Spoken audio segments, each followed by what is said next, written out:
everybody, my name is Drew and I am a psychotherapist here in New York City, and today we are going to get into the Enneagram 2's. I'm actually pretty excited about this one. I think in my career, over almost 20 years, besides 4's and 9's, probably 2's are my most common client. One of the reasons is because I'm pretty freakish about boundaries. I've set good boundaries, I push people to set good boundaries, so somehow 2's find me so they can get rid of some of the folks that aren't working in their lives, or push back some of the folks who are taking up too much space, or you are allowed to take up too much space. Now, if you know anything about me, if you watch any other videos, you know that it is my desire that you are seen, understood, and that you get noticed, that you just feel that somebody is aware of you, that they get you. So I hope I do that today. My purpose in life is to help people understand things about themselves they didn't know they wanted to know. And to do that, we have to dig pretty deep. So if you're going to go on this journey with me, it's going to be pretty extensive. It's going to be a deep dive. I know it's a lot of content, and you're going to have to trust the surgeon a little bit. You know, like there's some things inside of you that need to be cut out. And hopefully I can help use the right tools to start cutting and kind of chipping away and slicing away some of those things that aren't working for you. They might have worked for you at some point in your life, but they're ceasing to work in the same way. So what we know about you 2's is that you love relationships. It's relationships, relationships, relationships. And out of all the 9 numbers, you're likely the most interpersonally connected. That relationships take up the most occupation inside of your heart. And your heart people, right? So your emotions are moving you. That's your center of intelligence. Mine too. Just so you know, I am a sexual 4. That's my subtype, the one-on-one sexual type. And I'm a 4, so I'm in that camp with you. Emotions definitely rule me a bit. Now, the difference with how our social stances are, as a 4, I withdraw. So like the 5's, the 9's, and the 4's withdraw a bit. They pull back in situations and go, what's happening here? How do I need to engage this? But the 1's and 2's and 6's, they tend to be compliant or dependent. So they're aware of other people. Other people are often the preoccupation, and often other people in some way or another are dictating how you move in the world. And that's where you kind of become compliant or dependent. So 2's, 1's, and 6's have a difficult time having an independent inventory. Okay, an independent inventory. What do I want? What do I need in this situation? They have a tough time asking themselves that and answering the question.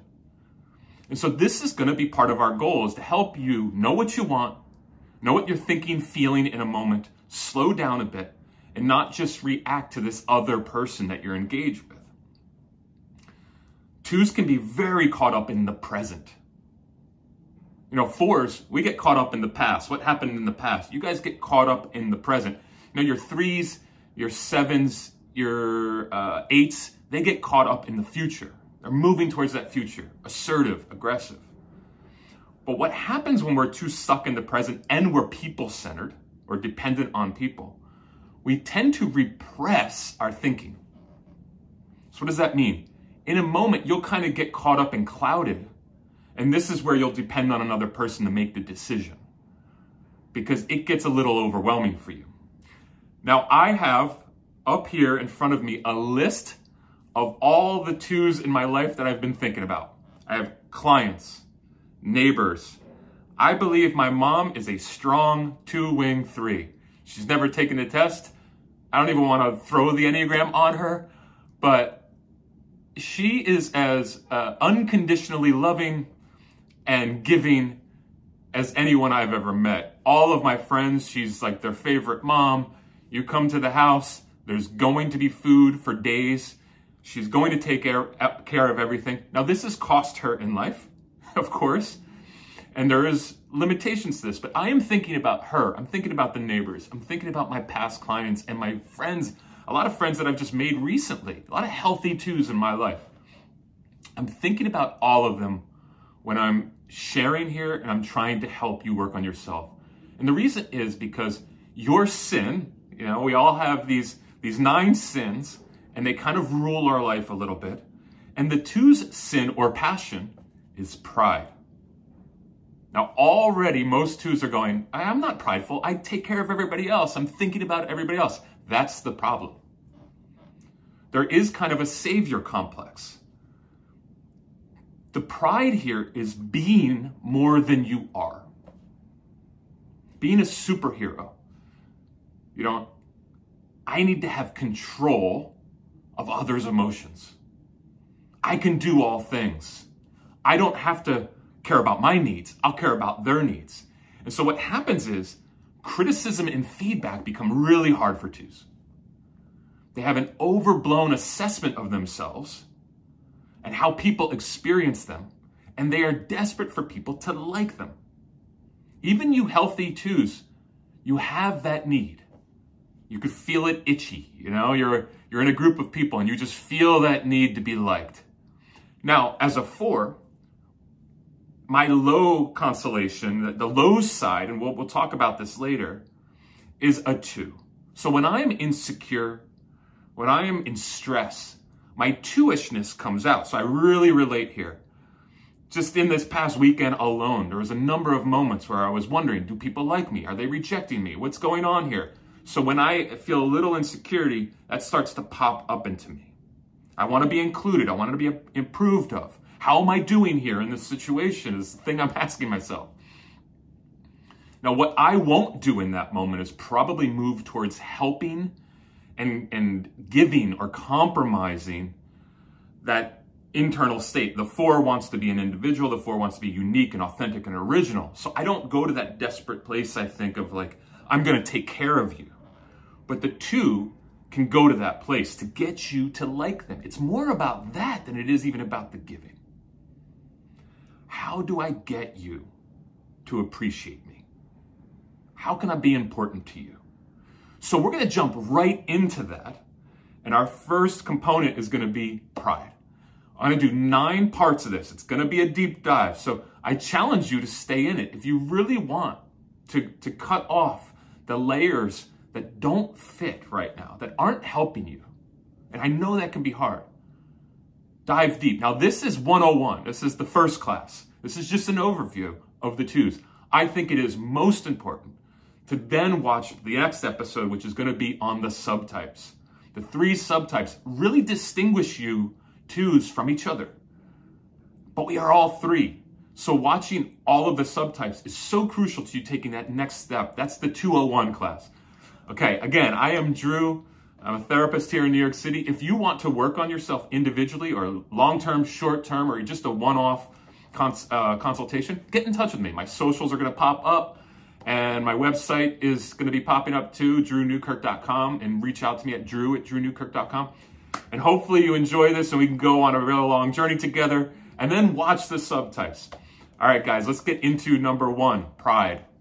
All right. Well, one of the reasons that I have so many of my friends, family, neighbors, clients listed above me right now that I can look at every once in a while is because pride is one of those things that you'd never think about with 2's.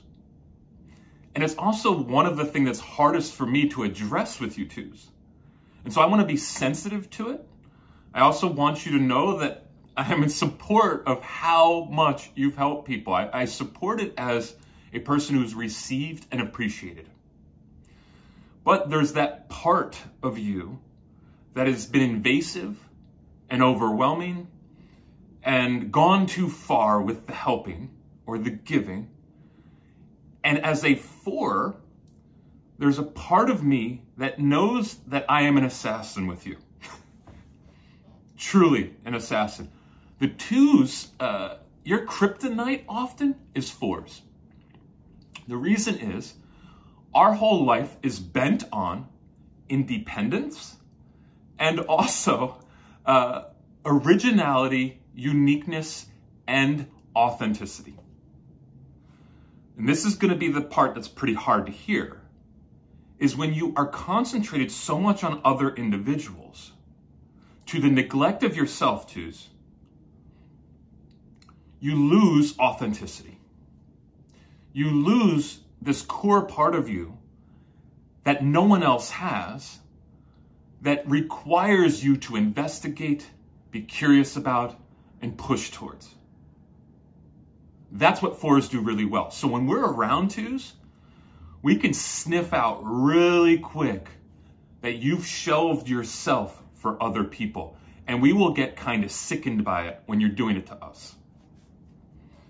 Now, it has taken me a lot as a therapist specifically to have compassion in those moments because I feel a bit overwhelmed by it, even when a client is trying to serve me. But as a friend, I really have to call those 2s out. Otherwise, the relationship won't work. It will feel too invasive. So let's talk about this pride. It is the inflation of self. Self-importance. Now, already you're going, I'm not self-important. I am self-defacing in a sense. I'm giving to others. But the unconscious part, the part that's hard to understand, is this inflation of self, this unconscious building up, is that it is masked with everyone out there needs me. You know, like the 1, Enneagram 1 knows what's right and wrong. The Enneagram 2, and it's not unsurprising or surprising that you guys are right next to each other, is that the 2 thinks, I know what's right for everyone else to do for them, to get them to that next place. So I'll get others to depend on me. I will be indispensable. And you guys become most defensive of your goodness. I've given. I've sacrificed. I'm helping everybody out there. But that pride part is the desire for importance. You know, a 3 will look for admiration, for the achievement. The 2 will look for appreciation for all I've done for you.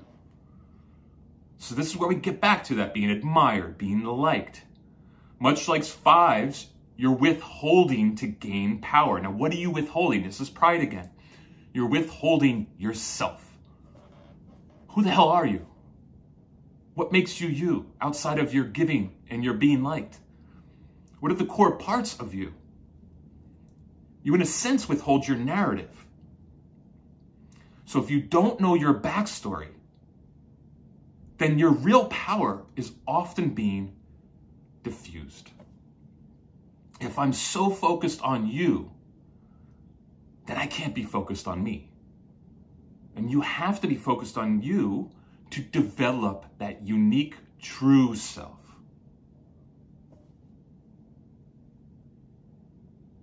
Just sit in it for a second. That sensing for what people need steals away your sensing what you need. And then it becomes a transaction. You're gonna need stuff from them. And now you're just swapping wampum. So, move from strategery, I want to be liked and this is what I'll do to get it. And again, you probably did that to gain safety, to gain favor, to gain acceptance at crucial parts of your life where you needed it. But now there has to be a movement from being other-referenced to self-referential. This is what 4s are really good at, to the extent that is probably beyond if you are an unhealthy a 4 like me. The self-referential part is dangerous because we're so good at it. We have to actually become more other-referencing as we grow. I mean, being a therapist is a great job for me because I'm constantly have to be talking about other people. And it takes me away from myself a little bit because I'm so good at being self-referential. But you can't put other people above yourself. Not regularly. You know, we have moments. But this is where the 2 really gets that pride part is, I know what you need better than you do. And they are blind to the fact that they've disowned their own needs. The attention's too focused outward, so the attention can't be focused on you. So what we're gonna do here is right off the bat, start talking about that dynamic a little bit, and then we're gonna start talking about humility. What does it look like to be humble? And I'm hoping I twist even what that means for you. because humility has gotten a bad rap. I don't think it is defined well broadly for people. So we're going to get into the definition as well.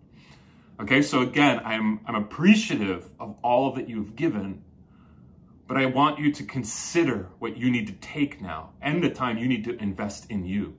Even this time together, extensive as it will be, is a good practice of you caring about you, of you taking that step into giving yourself a mass amount of time.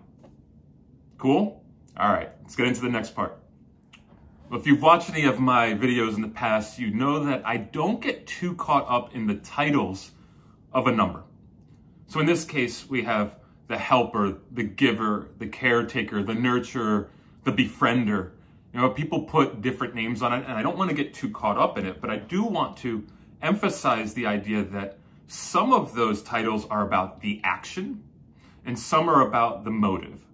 So the befriender, for example, is a bit more about the motive. What's behind the action steps of taking care of somebody, of nurturing them, of being the giver, is this deeper need for love. Now, we all have it. Every number has it.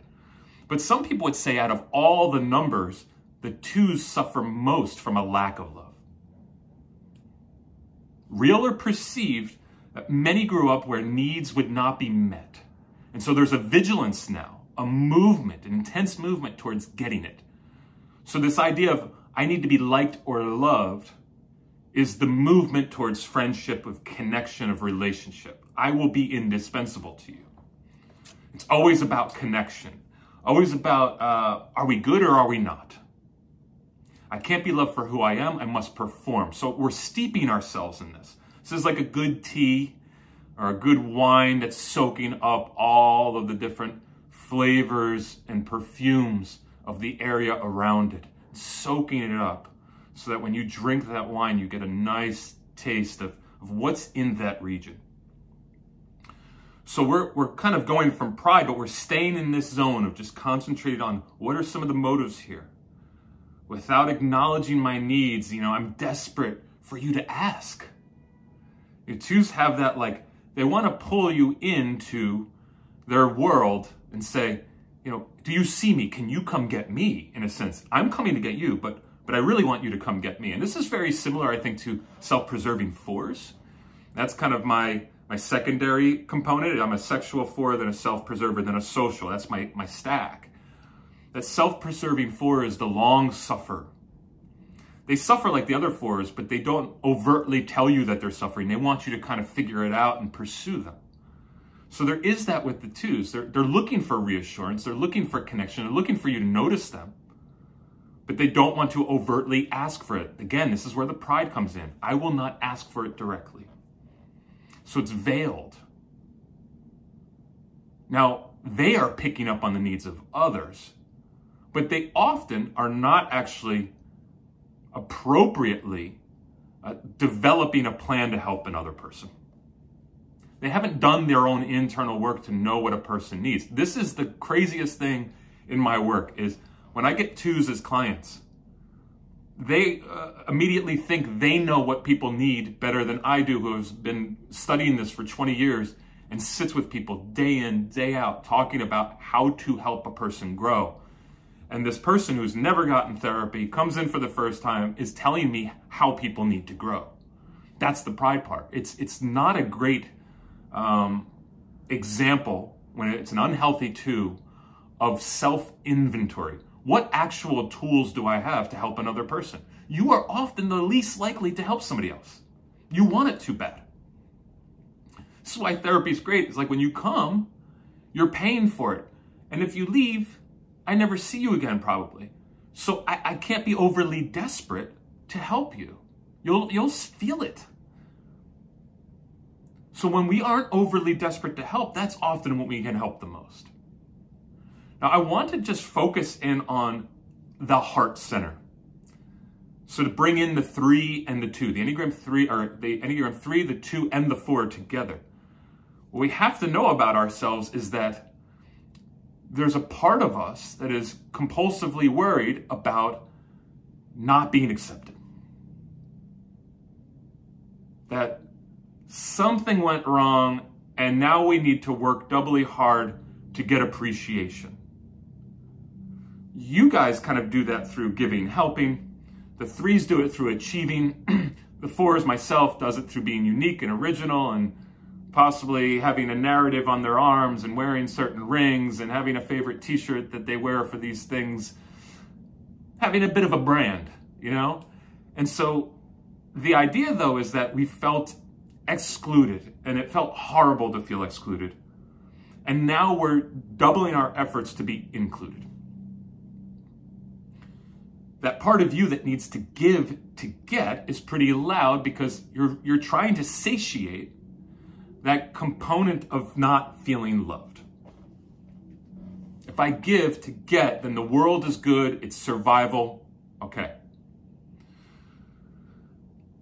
But all of us in that heart center have to realize that it is loud for us that something inside says we can't be loved for who we are. I must perform or be found as a fraud. It sucks so bad to be excluded. We want that inclusion. We want that acceptance. And it can rule us. So we have to monitor how loud it is in any given moment.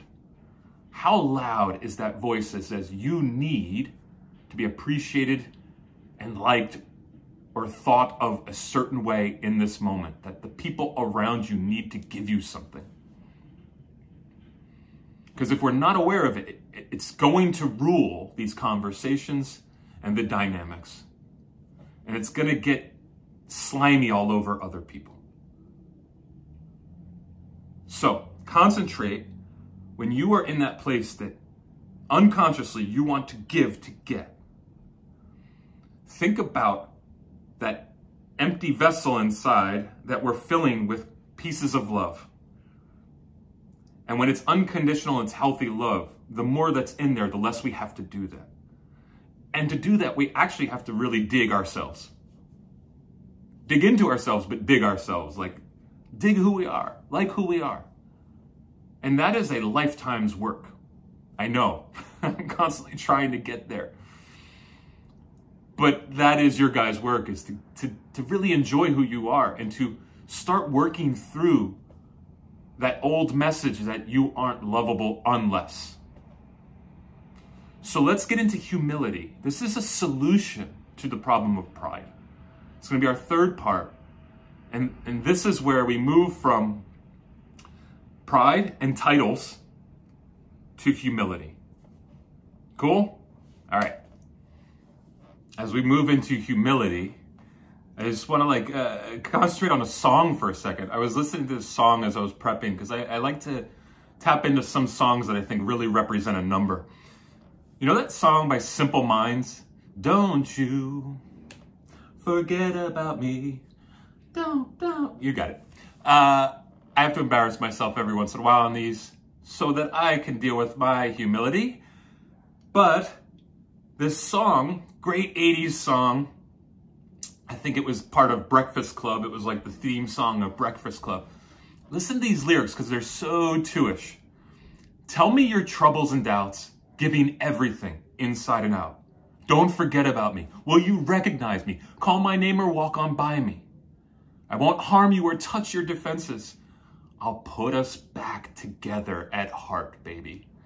Go listen to that song. It is 2 on crack. We have to deal with this part of us that can't look at the insides that are so desperate to help this other. Now, what is humility? Okay, I think the misconception, especially as a 4, this has frustrated me my whole life because I'm a bit more out there. I have a bigger personality. I get myself in trouble with my mouth. I get my trouble with my energy. And I've had people say, can't you be humble? Can't you do this? Which is essentially saying, can you just shut the fuck up? Can you be quiet? Can you be meek and sit in the corner? Which is not actually my true authentic self. My true authentic self is going to be out there a bit, is going to ruffle some people's feathers, is going to challenge people, is going to be creative overtly so that people can see it. That is actually humility for me. And what humility is being your true self. There's some kind of true self that we had from the womb that was a bit distorted when we got out of the womb because the world isn't perfect. And we're constantly trying to get back to that place of what does it look like to be authentic and at ease with ourselves. Let's think about the root of this word even, hummus. You might eat hummus. I like jalapeno hummus. I like spicy hummus. Again, I'm a 4. I'm a sexual 4. I need the spiciness even in my hummus. But hummus is essentially dirt. It's the word dirt. And what this means is from whence we came. From dust we have come and from dust we will go.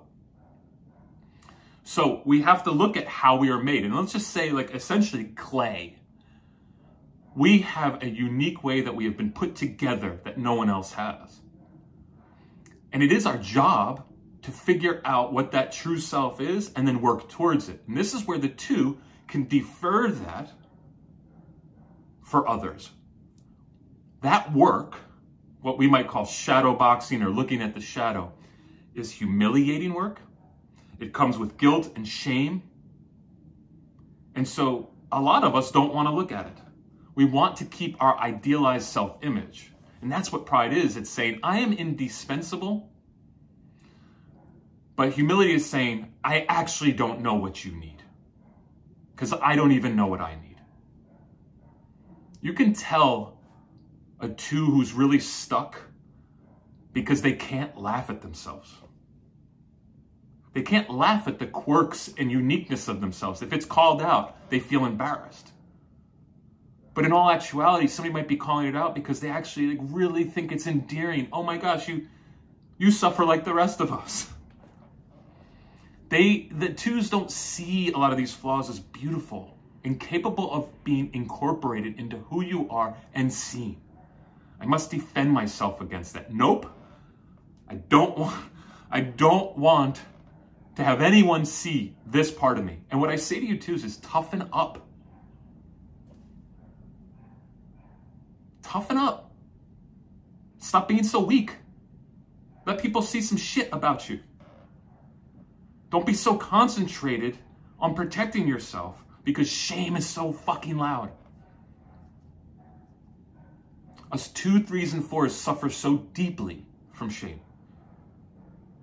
And shame is so extremely resilient and oppressive. If I'm seen as flawed, then you will have thoughts about me that I cannot stand. So I must put on some kind of face, a mask. And it is not usually the mask that you are meant to wear, which is your face. You're putting something on, you're putting too much makeup on, you're putting too much costume on.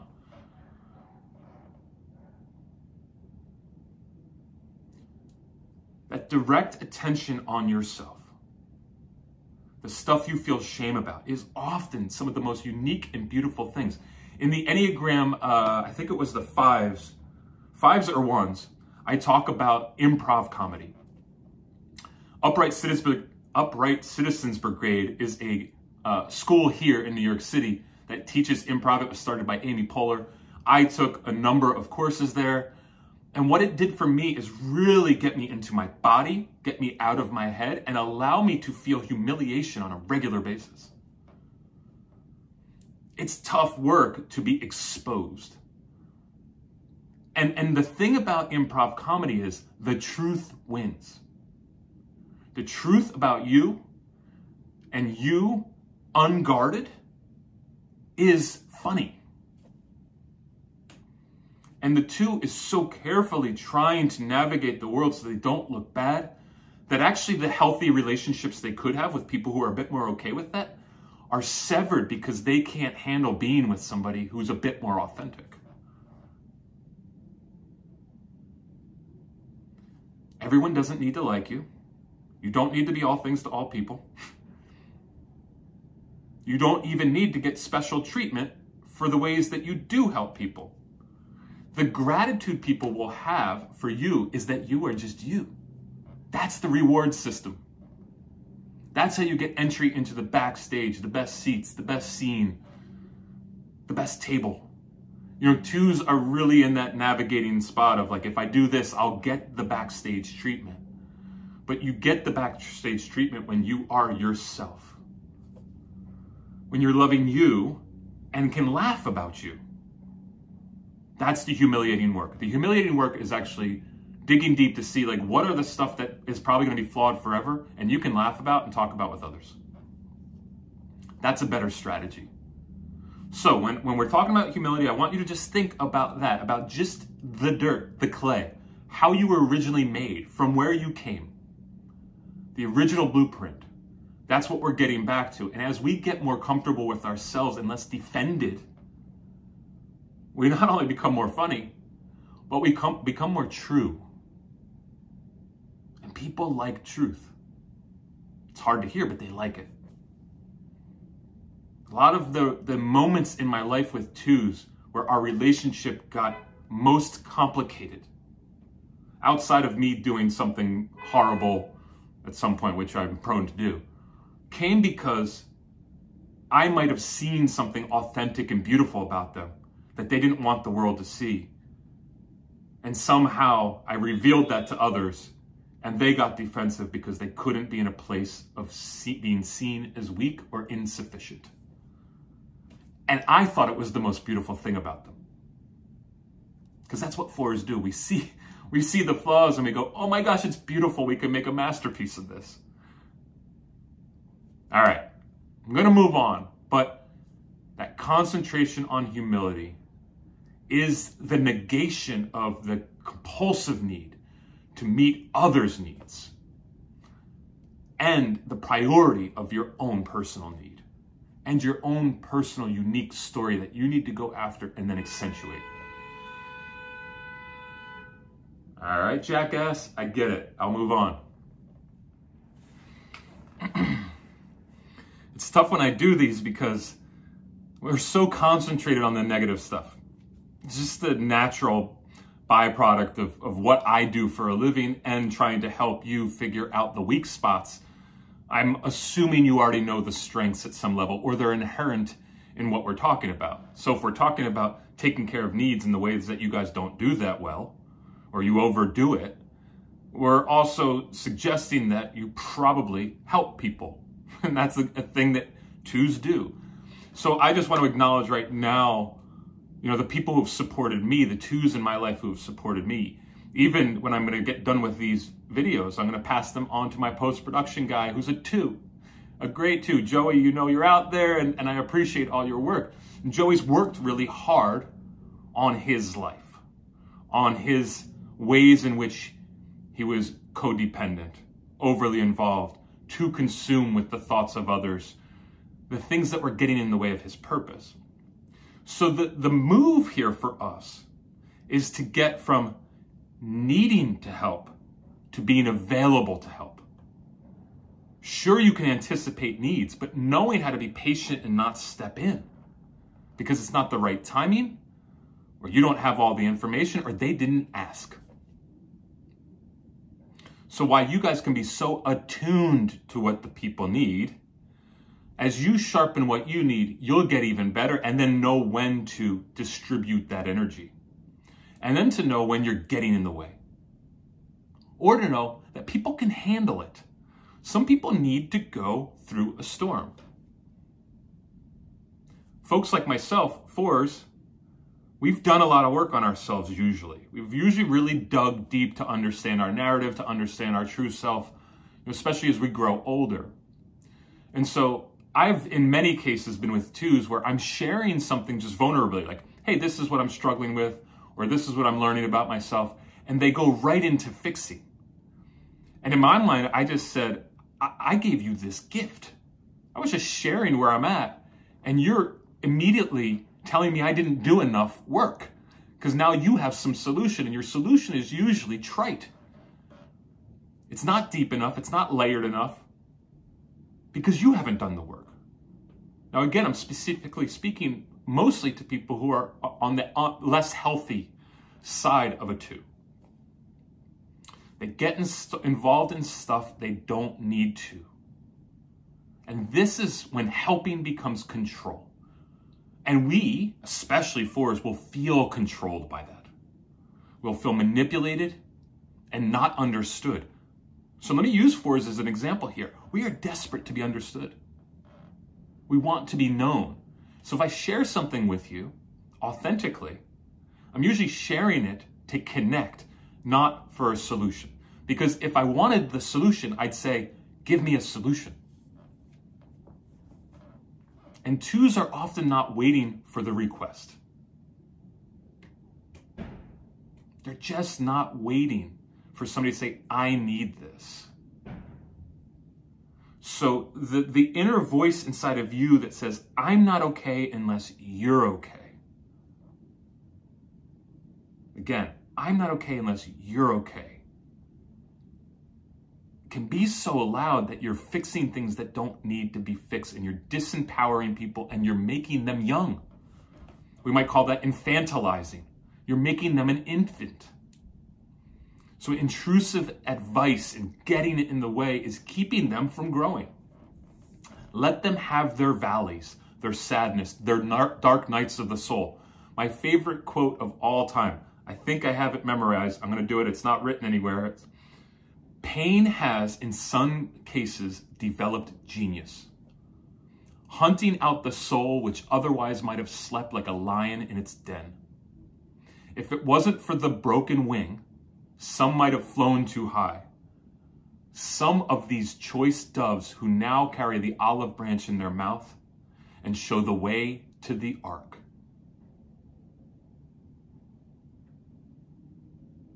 You can't figure out how to help people without going through the valley.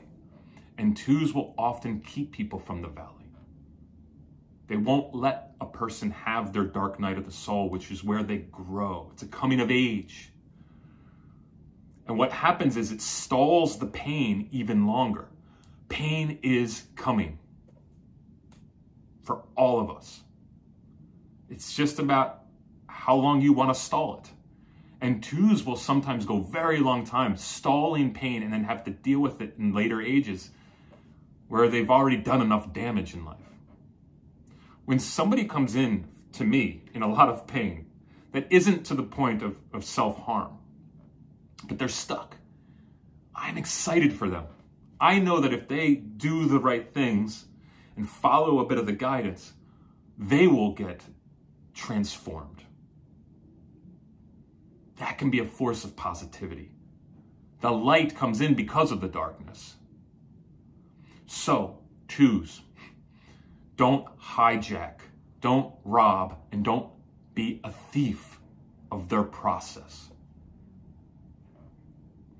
People who are ready to really transform have a sense of responsibility about it, and they will seek out the right voices. There's something inside of them that says, I am ready. And they'll push away from people who will stunt them. Now, people who aren't ready for transformation will find you unhealthy 2s and say, help me, help me, help me, but not really grow and transform.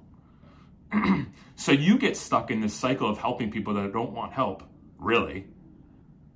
And you become less and less purposeful. For example, if you made a job out of helping people, like therapy, maybe you are a therapist, you can't go helping everybody. Your energy is too expended in the work to go put out everybody's fire. And these people are coming to you with a specific need that they're asking you to help for. But when we don't have that, when we're not putting our energy towards bigger purposes, we're trying to put out fires all over the place, and we're getting in the way and actually creating a bigger fire. So again, don't steal the struggle of another person. This is what we call liminal space. Person being stuck. And in the stuckness, they have to sit still and see what's going on. How do I figure out how to get out of this? And that's usually where they get tools being put into their toolbox. This is an easy metaphor. That transform the rest of their lives. Cool? All right, let's move on. All right, this section is called leveling up. We need to level up. We need to keep graduating onto the next course, next class, next season of life. And I'm specifically speaking of friends or people in your life here, whether it's workmates, but I want to focus a bit on friends to just ground us, or lovers, significant others. 2s, as you know, have a propensity to find people in need or get really used to a group that they've worked hard to be included by and not know how to leave that group when that group no longer serves them. This is a blind spot for 2s. Now, one is that they've given so much, right? There's a giving to get. So they've given so much to certain people that how can I quit them now? After everything I've done for them, even though they're not giving much back to me, I still want them in my life because I've worked so hard for them. I've earned them. But you're not possibly receiving the comfort and care you could from a healthier individual. So this leveling up is moving towards 100% friends who don't need you. That's the goal. It's a difference between want and need. Now, of course, we all need social contact and connection and friendship, but finding those people who mutually give to you and fill you up, and you're not just constantly getting exhausted by them, that people you're really impressed by, people that you'd even be intimidated to be in a relationship with because you think you might not have the goods for them.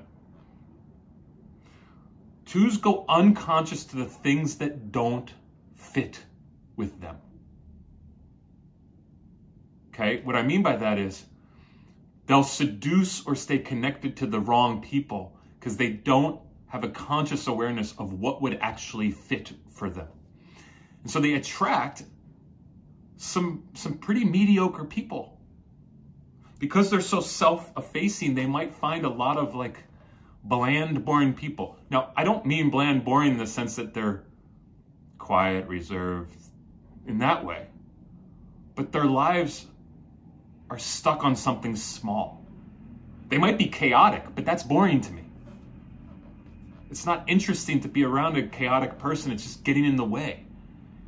So, can you loosen yourself from the mediocre? Either be a bit more detached from them and less concerned about what they think, or lose them altogether. I've seen so many 2s choose the old instead of the new. Something new that's great, it's more fulfilling, more rewarding. A person that has their shit together, a person that's working hard on themselves, will sometimes get neglected by a 2 because they're so concentrated on their college friends. The person they went to a fraternity or sorority with, that the conversations aren't that deep. There's not a real understanding of who we truly are. There's just familiarity. And they'll choose that over something new that's great and more dynamic. Because they are at the mercy of being bossed around by other people, other people's emotions and needs. So, some of these people who are right in front of you have what it takes. But you'll have to work hard and actually level up your own emotional intelligence to get in stream with them. And that sometimes scares 2, and so they pull back. I'm going to choose that old. You know, they'll find a reason to not engage with the new person. So ask yourself, are you a leader or just a helper? And what I mean by that is, let's take the story. This is a classic one with 2s. They'll often use spiritual wisdoms of some sort. And let's just say, take the Christian ones. They'll find anything Jesus did that is really 2ish to focus their whole life on. So here's one. The idea of going after the one sheep instead of the 99. Let that be a God thing, because in a sense, what that scripture is talking about is God can go after both. You can't. So I see 2s going after the one broken toy where their impact could be massive somewhere else, reaching 99 million people. They go after the one person, and they shape their theology around it to support the cause of that brokenness so they can both stay mediocre. And this is where you can start facing some of your hang-ups spiritually. We all have them, even if you're an atheist or agnostic. There is connections to the spiritual realm and specifically religion in which people have distorted scripture or other types of forms of spiritual wisdom to serve their brokenness. And we have to level up there too.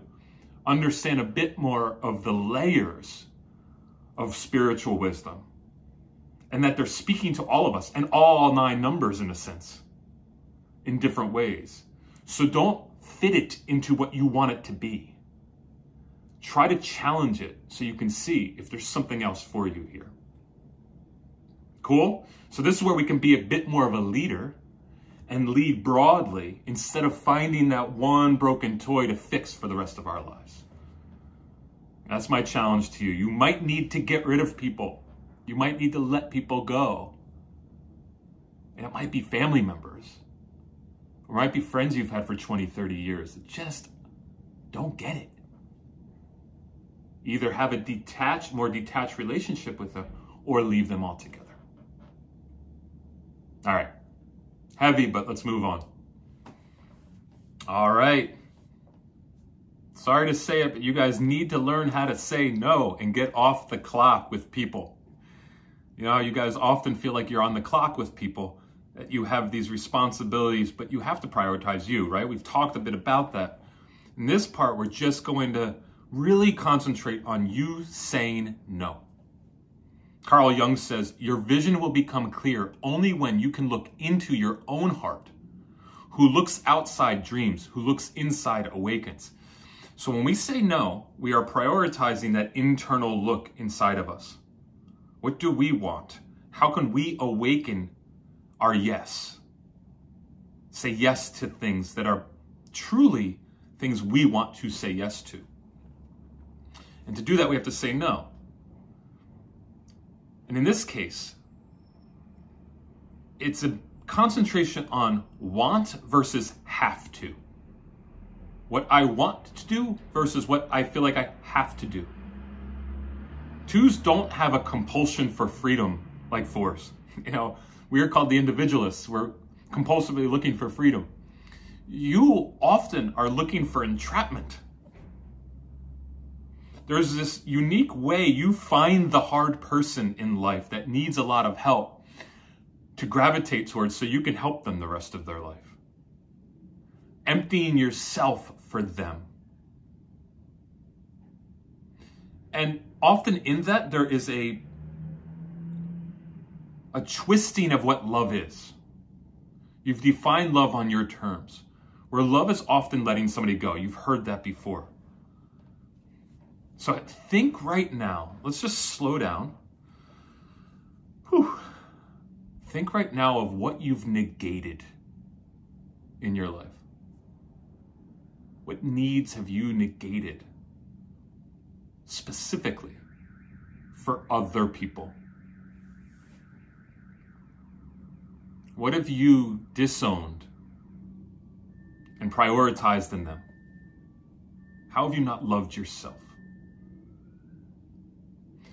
It is dope wrapping that rubber band around your arm, finding the vein, sticking the needle in to get your identity met by helping others, by doing for others, by being there for them, to confirm yourself. To be indispensable is a shot of heroin. You must ask your friends and healthy people around you, what is okay for me to expect in my life? Get a consensus of a group of healthy people who can prioritize you and say, no, this sounds like what you want. This is where you can lead into your healthy 8. You know, in stress, a 2 can get a bit more controlling and power hungry. That negative part of the 8. But the healthy part of the 8 is direct. They have boundaries. They are comfortable with conflict. They get their needs met. And they stand on their own power and authority. This is where you can move towards that low side, but the healthy side of 8. You're constantly in this competition between what you need and what your friend or significant other or group needs. And that's where that other referencing, helpful, supportive part can turn ugly and can turn on yourself. So again, what do I need right now?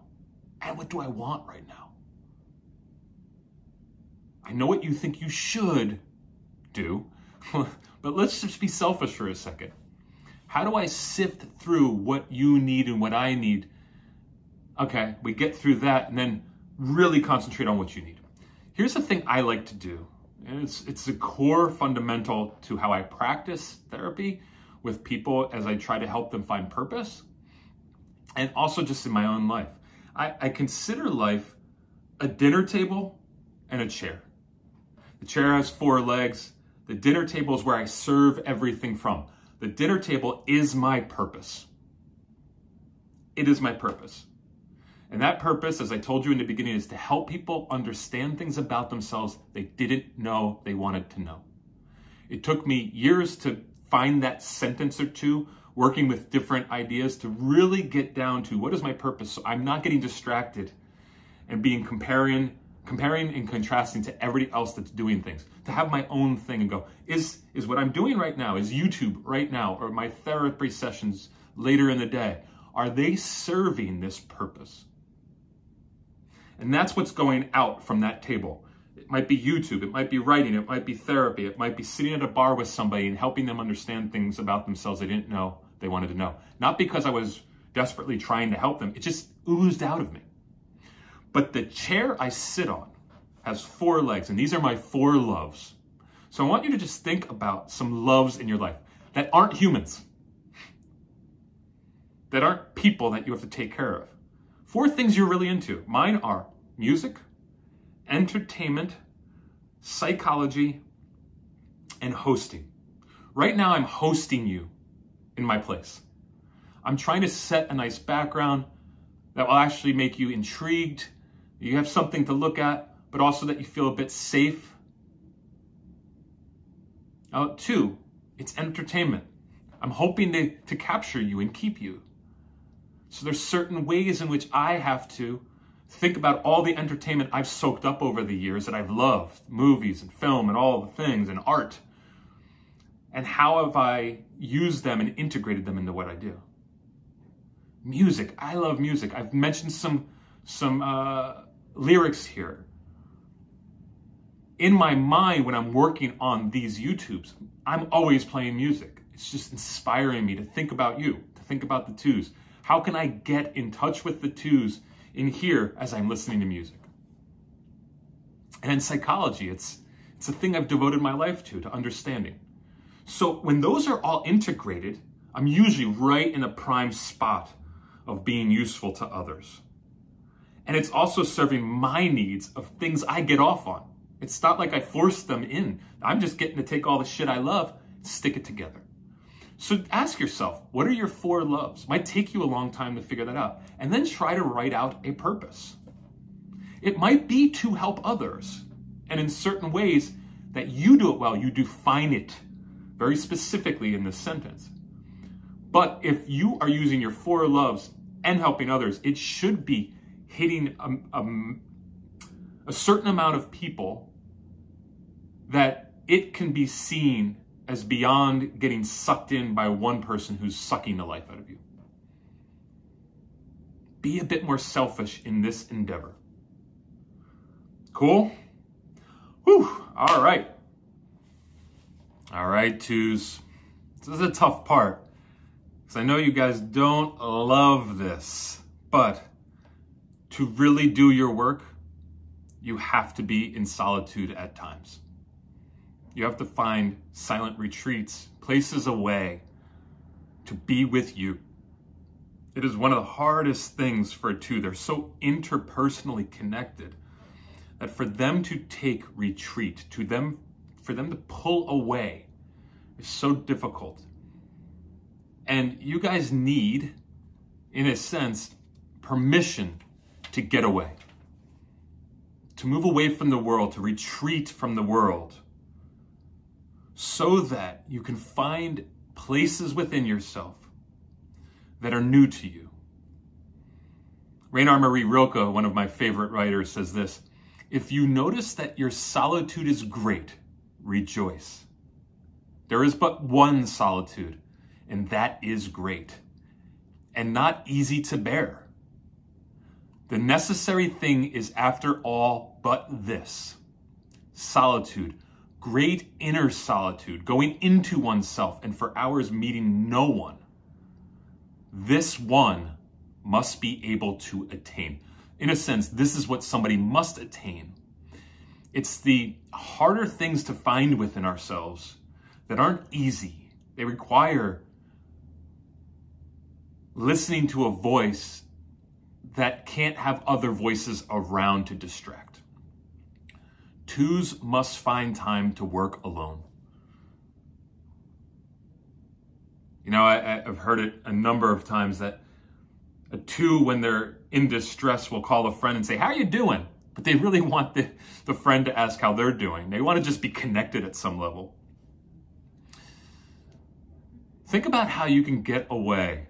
You might have to start really in an easy way, maybe like 10 minutes in a closet, or half an hour away from friends. Whatever it looks like, the practice of getting away has to be done. You have to be okay being alone. And this is part of caring for yourself.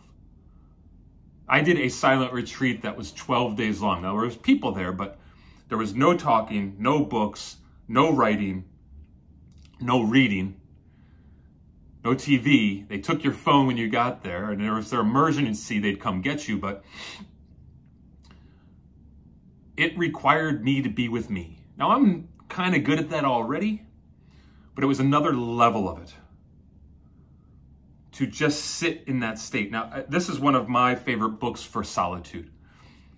It is Letters to a Young Poet, and it's a young poet writing Rainer Maria Rilke in the early 1900s, asking him how to be a better poet. And Rilke keeps on pushing him towards solitude, to learn yourself more. This is where something new enters into the picture, something unknown. Stillness allows this. It allows us to transition. It allows us to hear the silent voice within us that can get louder and louder and louder. It requires patience. It requires courage and concentration. It says, patiently letting that lofty solitude work upon you. Now, I want to talk about David Bowie. I've been on a David Bowie kick lately. If you guys know the song Space Oddity, maybe go play it. It's one of his most famous songs. There's this idea of Major Tom. He's a spaceman. He's out in space and he's talking to the command center. And he says this: "I'm stepping through the door and I'm floating in a most peculiar way. Though I've passed 100,000 miles, I'm feeling very still. And I think my spaceship knows which way to go. Now it's time to leave the capsule. If you dare, I'm stepping through the door." There is this kind of prep to step out into space by himself with just an umbilical cord connected to the spaceship. But he's saying, I'm floating in a peculiar way, and I think my spaceship knows where to go. I feel still. And the stars look very different today from here. He's gaining a different picture. Now, I want to take this to David Bowie's life. In 1973, he had this, if you know about Bowie, has this alter ego, Ziggy Stardust. And he went on the Ziggy Stardust tour to end Ziggy Stardust and essentially give up the alter ego. And the last gig was at the Hammersmith Odeon in London. And he played with his band for the last time, the Spiders from Mars. And he was intentional about killing off this alter ego. And he said that the album and some of the music that he was writing, but specifically this song, were about isolationists, like being an isolationists. And that isolationists can understand death and rebirth pretty well because they're pulling back. You know, John Steinbeck says, precious things make beautiful flames. Like, to get in isolation, we're actually avoiding flaming out because we get to know ourselves. But he was, Bowie in this case, specifically speaking to his feeling of being an outsider. And I think the two resists feeling the outsiderness, resists feeling the lack of love or the lack of connection. Bowie says this: it was the first time I really felt a sense as an isolationist. I thought, well, gee, I'm Major Tom. I'm the spaceman. I'm here in my own cosmic space, and no one can possibly understand what it's like to be out here with this umbilical cord attached to them. He says this: I was reckoning and dealing with the transitionatory nature of life we all are dealing with, and my fears about my own insecurities, socially and emotionally. This feeling of isolation since I was a kid was really starting to manifest itself. I think the isolation in the film 2001: Space Odyssey was very obvious to me when I wrote these songs. Like, he's connecting to this part of himself in Solitude about how he feels disconnected. And 2's often don't do that, so therefore they continue to perpetuate disconnection. You'd think it would work the other way, but it doesn't. Now, if we look at Bowie's life, there was a doting father and a cold mother. And so you could see how he was kind of playing with how to be loved and how to love himself in this work. To go into himself, to figure out, how can I enjoy me? And that is the work for the two. To find some freedom and liberty, or to be liberated. It isn't to just always be with people and always connecting. It is actually to pull back. And there's that quote about most of life's problems are about men not being able to be alone with themselves. This is a great one for 2's. Because you want to be so active in people's lives that you get in the way. And to pull back would actually allow you to enter in more freely. So you actually do have to get in your spaceship a bit and go out into space and figure out how to live there so that you can live better with people. Identify your needs and wants and be patient with yourself, but get deeper, dig deeper. It was a heavy one, and you probably didn't think I was going to pull some Bowie shit on you, but I'm on a big Bowie kick right now, and I need to just manifest that into these teachings. So go listen to that song. It's both haunting and beautiful. There is a trust the spaceman has in being alone, and a fear. And those will both be playing for you constantly, and that's okay. Own it. All right? That's my challenge to you. All right, we are now at the part in which we get to look at the 4's. This is my favorite part because we get to talk about me. I like to talk about me. When I started my Enneagram journey on YouTube, I started by just wanting to be a person who talked about 4's. So my first 15 videos were just on 4's. And I moved into now doing all the other numbers because I was getting a lot of requests. But when you guys are healthy, when 2's are moving towards health, they become more emotionally intelligent. And what happens is they integrate and infuse a bit of the 4 into themselves. You adopt a bit of a 4 stance. So when you are not in health, you become a bit more like an 8 version of a 2. Which is a bit more like controlling and power hungry. So let's look at some of the ways you can utilize and tap into, lean into what us 4's do a bit better. We, like I said in the beginning, in the intro, can be a great foil for you. What I find is when I'm around 2's that are a bit more insecure, they know they're with a 4. They feel it. There's something that gets prickly in them because they are aware that we might be aware of what they really got going on. And so you might see 2s kind of pull away from 4s or really gravitate towards them when they're ready for emotional health. I get so many clients that are 2s because they are ready to set boundaries. They are ready to tell their parents to stop being intrusive. They're ready to confront their significant other and say, hey, you need to get your shit together or I'm taking off.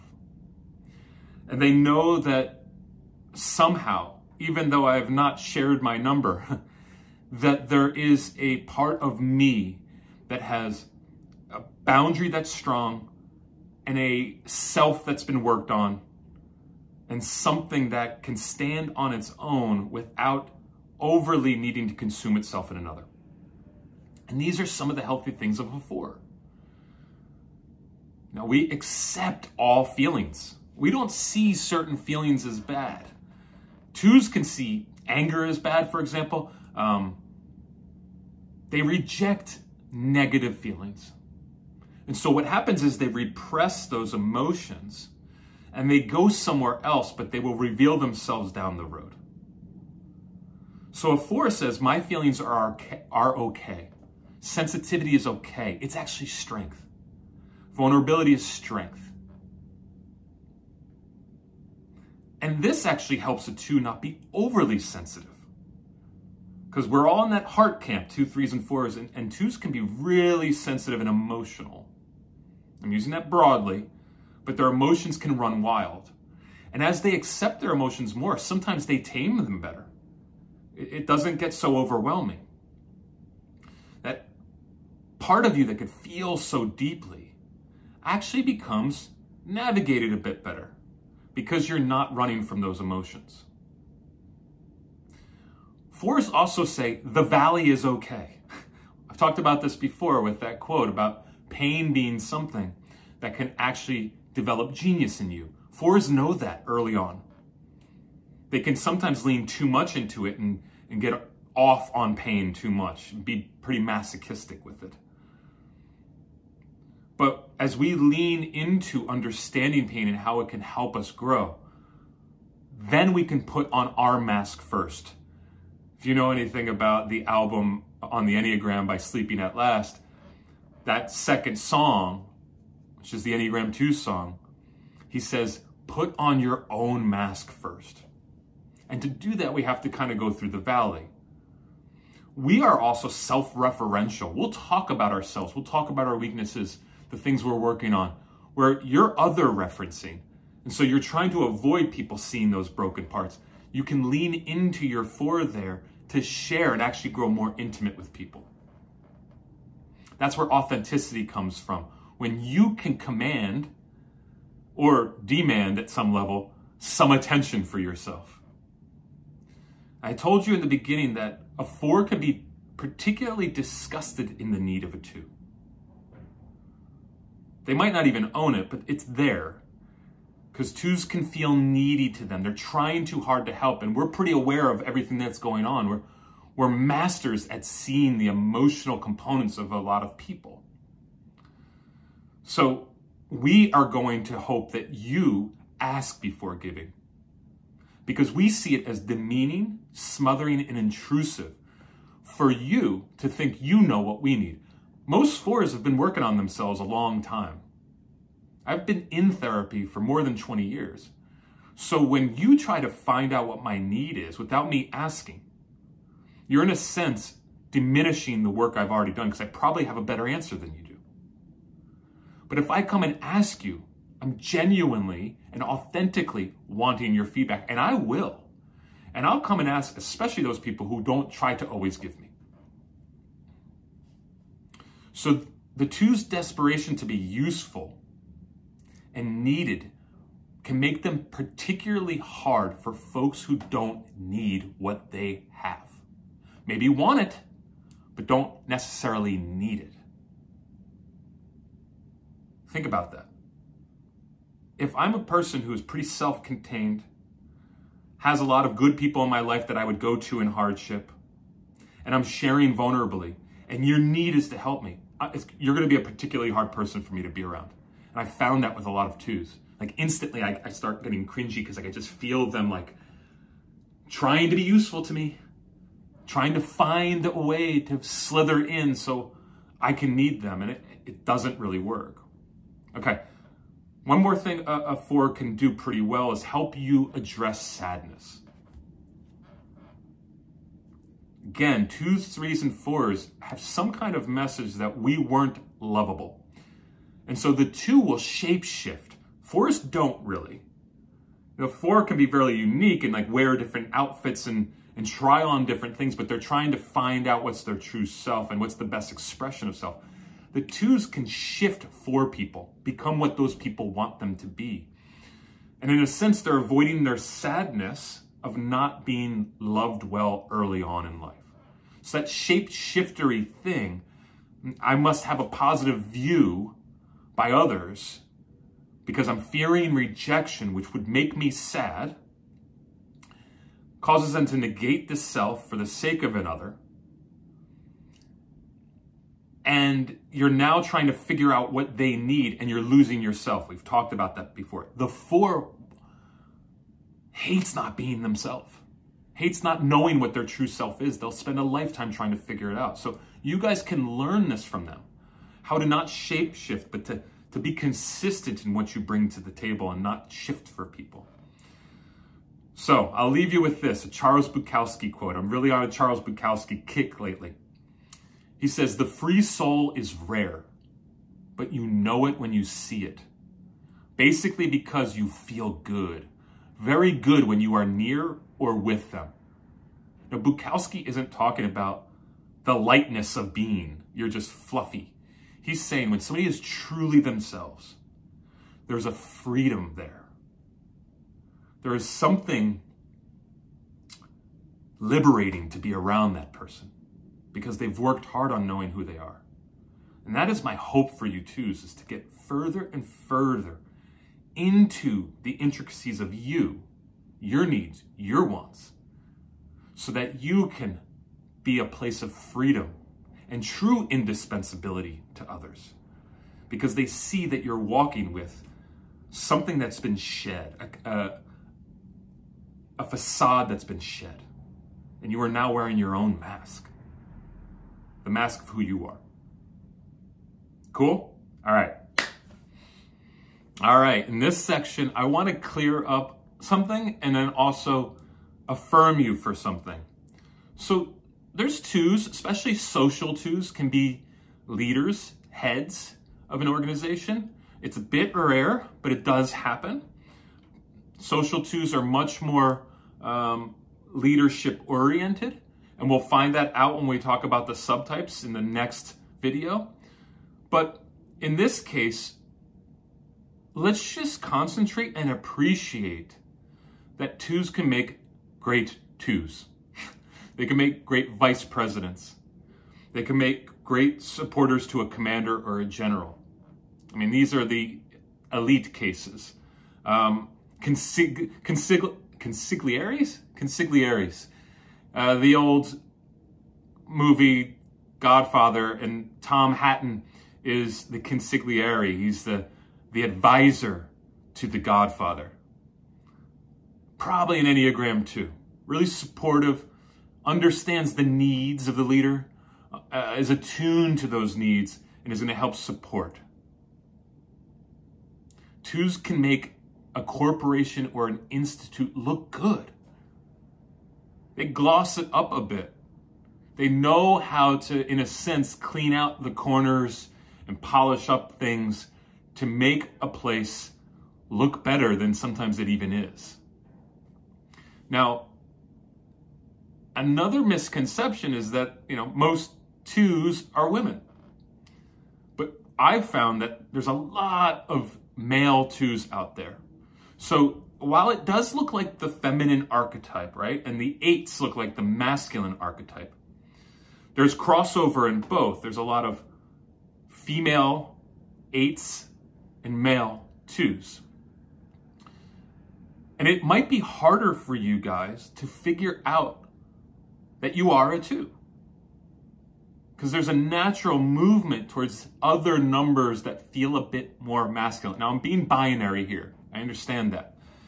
There might be people out there who are all over the spectrum, and this is a fluid spectrum. But when I'm talking just kind of in that binary sense of masculinity and femininity, there are these archetypes. So I don't want to downgrade the need for us to explore, as men specifically, that 2 part, because sometimes there's shame involved in it. It might be shameful to be a number 2. But I've helped men work through an appreciation of just being a great supporter, of being there for a person who is going to be a bit more upfront and bold and aggressive and assertive.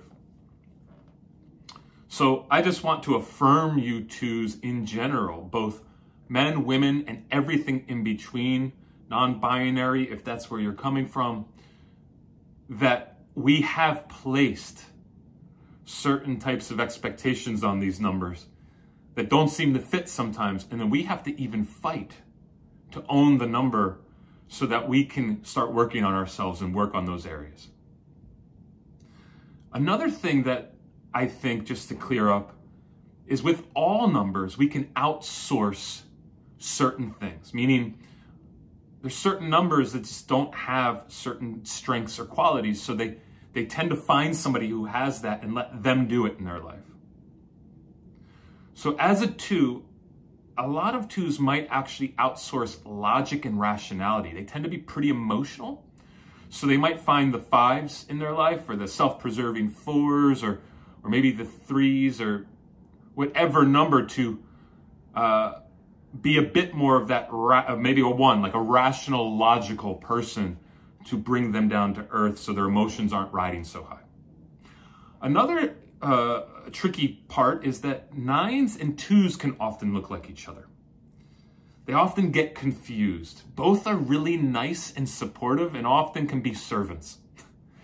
So we have to ask ourselves, what's the internal motivation? For a 9 needs to avoid conflict at all costs, to maintain connection and a certain status of relationship through peacekeeping or peacemaking. Status quo, peace and harmony, that's what they want. 2s need to be needed. They're looking to be appreciated. It's a very different thing. It's not as passive as the 9s. It's a bit more desperate, and they'll move more towards people to get that. A 9 might he's a bit more of a withdrawn type. They might just sit back and watch a little bit. So that blendy, amorphous, I used to, in my 9 videos, I talk about them being kind of like vapor. A 2 isn't vaporish. You could tell when they're in the room. A 9 can kind of float in and out. So 2s don't wonder as much if they're 9s. 9s more wonder if they're 2s. And the reason is 9s kind of can blend with everybody. So especially someone who shares a lot of the positive qualities, it might be a place they start getting confused. 2s are different than 9s in a lot of ways. That they're more emotional. They might cry and be angry more easily. They can ultimately, 9s can ultimately set boundaries a bit better than 2s can. 2s want something back from somebody. 9s are a bit more giving and don't as much expect something back. So there's a bit more free giving there. They're more democratic with their giving. And here's the other part, and this is for 2s, 3s, and 4s. We're more image conscious. A 9 isn't as image conscious. 2s, 3s, and 4s are so image conscious. How do we look? How are people perceiving us? So I just wanted to clear up some things there. This is an end here for us. We're moving into the conclusion, but just some things that might have been confusing and some things that just affirm in you 2s. Cool? So let's get to the conclusion. Thanks for being with me on this journey, and I'll talk us out. I'm going to leave you with a quote. We're ending here. Please watch the Enneagram subtypes on the 2s. It's the 201 course. It's a deeper dive. Watch all 3 subtypes because you are all three, but you have a dominant and a repressed. And so to know how you can integrate the parts that are more repressed to make yourself more whole is so important. So I hope that you come on that journey with me too. It'll be another deep dive. I'm going to leave you with this quote and just some words of hopefully encouragement. It's a John Steinbeck quote. He says this: if you can go down so low, you will be able to rise higher than you can conceive. And you will know a holy joy, a companionship almost like that of a heavenly company of angels. Then you will know the quality of people, even if they are inarticulate. But until you have gone way down, you can never know this. Listen to what he says. Then you will know the quality of people, even if they are inarticulate. What he's saying there is to really know someone, know what they need, know what they want, know how to help them. You have to go into yourself to find out what the true self is, to get into solitude, to look at the ugly stuff, specifically pride. That idea that I can be more than I really am. I don't have needs. I can control others. I can do all the things. That is pride, and that is the source of the 2's diminished capability of finding purpose. They get stuck in that cycle of using love and loving people as a strategy over purpose. That compulsive need to befriend people, to get them to like them, to connect and pull you in so that you can seem useful. And then the transaction of giving to get. This is what we've been talking about. Challenge this part of yourself. All right? It's heavy shit, I get it. But I wouldn't be here if it wasn't for loving the 2's in my life. My mom included, my friends, my family, and my clients, that I hope gain freedom and liberty from what is enslaving them, this constant need and pressure to be something for somebody else. Having said that, I am here for the people, so if you need to get in touch with me to do some work, let me know. Otherwise, as I say at the end of every one of my videos, everything is yet to be done.